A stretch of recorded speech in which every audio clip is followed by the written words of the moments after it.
নারায়ণগঞ্জের ২ আসনের বিএনপির প্রার্থী নজরুল ইসলাম আজাদের মনোনয়নপত্র বৈধ ঘোষণা করেছে রিটার্নিং অফিসার।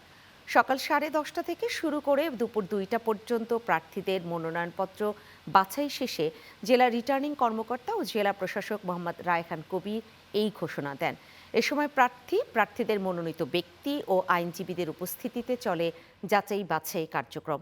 পরে নারায়ণগঞ্জের 2 আসনের জনগণের পাশে থাকার প্রতিশ্রুতির কথা জানান নজরুল ইসলাম আজাদ। আসলে আলহামদুলিল্লাহ আমার বৈধ হয়েছে।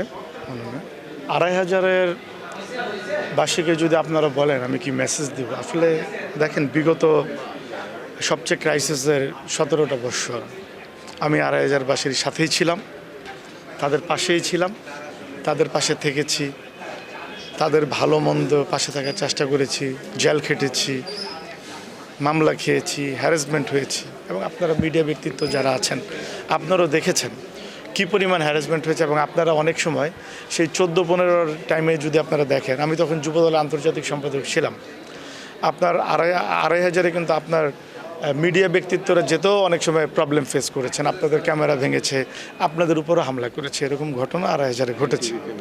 তো যাই হোক, তার মধ্যেও আমরা ছিলাম, আমি 2,500-এর বাসীর সাথেই ছিলাম, পাশেই ছিলাম, পাশেই আছি, পাশেই থাকবো ইনশাল্লাহ।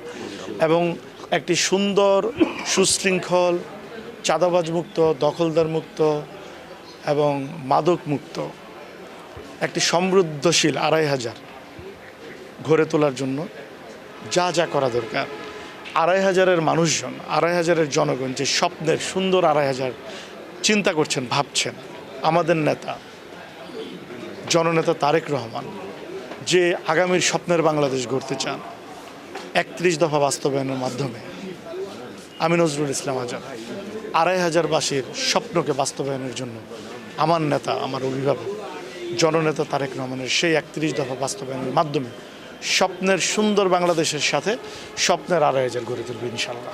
আমি মনে করি যে জনগণ আমার সাথে আছে, তারা অতীতেও ছিল, কিন্তু তাদের ভোট দেওয়ার মতো অবস্থাটা ছিল না, কারণ ভোট তো আগের রাত্রে হয়ে গিয়েছে। আমি 18তে ইলেকশন করেছি, তো আসলে যেহেতু দেশে ভোট দেওয়ার মতো পরিবেশ হয়েছে, দেশে যদি একটি অবাধ সুষ্ঠু নিরপেক্ষ নির্বাচন হয় ইনশাল্লাহ আমি শতভাগ নিশ্চিত আমি বিপুল ভোটে জয়যুক্ত হব।